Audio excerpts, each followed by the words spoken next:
There goes that. So, welcome. Welcome to Unity of Palm Harbor. It is so good to see everyone here. I talked with Bridget last week and I said, what are you going to do with the kids? And she said, we're going to work on the power of order. So in our 12 powers, one of them is order. And I said, we can do that. And she talked about this elevated order, this order up. Therefore, we have the balloons. So I'm going to share with you guys a little something. So do you see these balloons behind us? Can you see all the different colors? Yeah? So they can float high just like our highest thoughts. So in Unity, we call that higher order when our thoughts come from the God self inside each one of us. We call that the thought from love, truth, and the power of the God in you. The disciple James represents divine order. So can you tell me, what's your favorite restaurant? What do you like to eat at your favorite restaurant? Pasta. What's your favorite restaurant? Do you have a favorite food? Chicken fingers, of course. So I was thinking with my children, it was always chicken fingers and French fries. So I thought, well, if you like French fries and you place your order, you're with your folks and you're at the restaurant and you place your order, so you're thinking about what that is. It's already there, but you're thinking with your mind through that order, that power of the order. So what do you expect to happen if you order French fries? Are they going to bring you green beans or broccoli? They're going to bring you French fries. And you expect those to come. That is divine order. First you think the thought, then you get the idea, and finally you do the action. What would be the action with French fries? Eating them. Is that ketchup or ranch dressing? Ketchup. It's ketchup. So in Unity we say divine order lives according to the disciple James. Show me your belly buttons. Point to your belly buttons. That's divine order. That is our gut instinct. It's also your spiritual integrity. It means you are doing right even when no one's watching, because we listen to our God voice. Every time you help someone, tell the truth, or stand up for what's good, you are walking in spiritual integrity. So I thought if you guys are willing to do this, we could do an affirmation with the big kids. What do you think? Can we say something and get them to say something? Maybe would one or two of you want to hold the balloon? Yeah? Go ahead, grab a balloon. Anybody else want to grab a balloon? So now we have our balloon. So I'm going to say something, and then I want you guys to say it, and then I want you big kids to say it. So the first one, I think good thoughts. I think good thoughts. I imagine bright ideas. I imagine bright ideas. I express my good in higher order. I express my good in higher order. I press my belly button. Everybody press your belly buttons. And remember, my power lives in me. My power lives in me. And so it does. Amen. And thank you to all of our kids. Thank you very much. And you guys get to take your balloons with you. Yay! Follow with you. You know how one little step leads to the next, and it's perfect. From our affirmation, our children, the daily word, and now that song. I'm going to invite Rob to turn the lights down a little bit lower, and let's take this moment to close those outer eyes and gently take a breath in.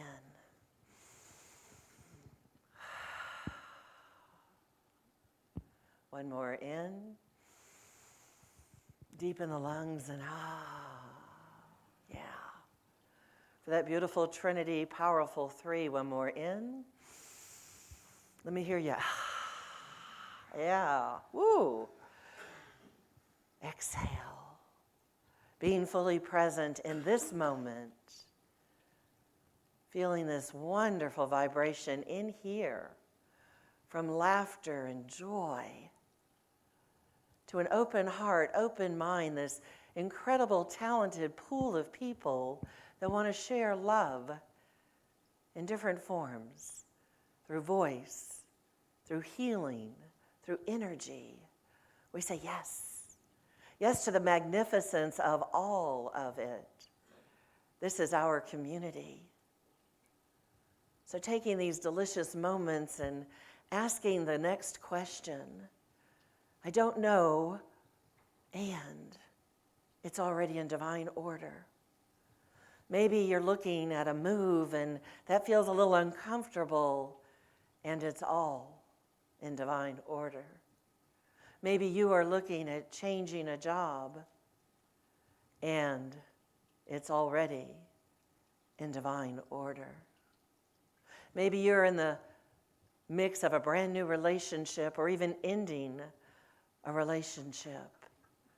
There is no lack substance in the universe, for God is all supply. God is our source. Therefore, it is already in divine order.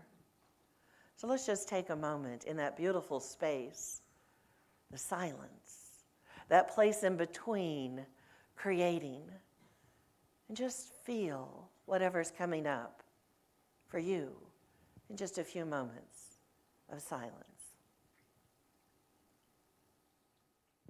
Notice where your hands are resting. Maybe your hands in your lap or at the belly button, that place of James, the power of divine order, that place of our gut instinct, that place of declaring God is. I am. All is in divine order. And we are blessed for participating in the activity, the activation of God. For these gentle breezes, these times of community, all of it is a gift. For the new adventures that come before us and around us, there is no lack. It is all God. And for this beautiful blessing, we say thank you. Thank you. And so it is. Amen. Thank you. And I know we're all watching things that are going on in the world today. And I was speaking to a couple of people before, and I said, so our job in Unity is not to bypass what we're watching happen in the world, but to remember the highest good. So if you jump into the garbage that is going on, you create more garbage. Yes? So if we want to get to the other side, we must elevate our consciousness so that we don't wake up in the garbage. You're welcome. I want to share that I think everybody knows or pretty much knows. I've been teaching in the last, four semesters terms, and I started with just the Hebrew scriptures, and I had never dived as deeply as we continue to do. And something that came through in this last time, I'm teaching Genesis to Revelation, and woo, there's a lot going on there. Put that in 10 weeks. What came through this time is how many women in the Bible are either not mentioned or not given credit for the work they do, the work they have done, and the lineage that eventually leads to the birth of Jesus. And this time I was exploring Hagar. Some would say Hajar, but Hagar, and I'm looking at it from the perspective not necessarily of the King James edition, but actually from the Arab world edition. And for those who may not know, and I dived a little bit deeper into this, I thought we know Father Abraham, we know his wife Sarah, and some of us know the story of the maidservant that when Sarah and Abraham wanted to have a child, she was unable to, so she gives her maidservant to Abraham, and she conceives a child. And that child's name is Ishmael. We had Ishmael and Isaac. So Ishmael comes into the world first. And what we learn about this is that when a woman has a child, her own status in the family is elevated. Well, this didn't sit so well for Sarah. Sarah thought that because she wasn't able to conceive and bear a child, that she had done something wrong in the eyes of God. This is a thought, a feeling from 3,700 years ago that was perpetuated. Think about in today's world when we say things like, why did God let that happen? That was horrible. How did God stand by and allow that to happen? And what we learn is that we are the manifestation of the idea of God. So how did we stand by and let that happen? We begin to take responsibility for our own actions. Because if God is pure love, and we have in us the same quality of pure love, then we can change the world. One man did it. One man did it. Many have followed. We are that expression of love. So going back to this beautiful story that is actually in the Bible, but also looked outside of the Quran, not actually spoken of in the Quran, but they do look at Hajar as the mother of many nations because she birthed Ishmael. And if you know the story, as Sarah now has her child, she doesn't want anyone to usurp its rights to be the firstborn and inherit. So she says, Abraham, take that woman and her child to the desert and leave her there. So as she goes into the desert, she looks at Abraham, who she considers her husband. That was normal in those days. And she said, did God tell you to do this? And he said, yes. And she said, if God says it's right and perfect for me, then it's already in divine order. Not exact quotes, but close enough. So she has this little baby Ishmael, and she's in the desert, and all she has are a few dates. What is the most precious thing in the desert? Water. Water. So she gets the angel Gabriel comes to her and smites that dirt, if you will, and turns it into a well. And it's a spring of water, and she is fortified.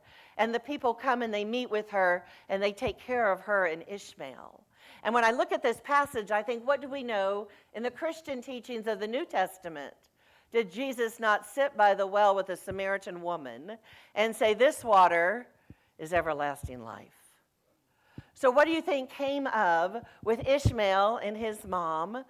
It was a birth of new nations of Arab descent. And it's not a physical lineage of descent to Muhammad, the prophet, but it is a spiritual lineage to Muhammad, the prophet. And if we look closely at the Christian teachings, Jesus is not a direct lineage of the house of David, as prophesied, but Joseph was. He is a spiritual lineage from the house of David. So we begin to look at the Bible in different terms. How does it work in our lives? And I look at Hajar and I thought, she thought she was being cared for in this family. She thought she belonged in this family. She could have stayed in this family and just been sweet little Hagar with her little baby Ishmael. But God had bigger plans. That was a song. When God calls us up to move into a new direction, then it is for us to say, have the courage, be brave, say yes. And we don't always understand that because we're comfortable. We're with people we love and care about. But we are being called to a new dimension, a new expression, a new manifestation, because I don't think God is still and stagnant.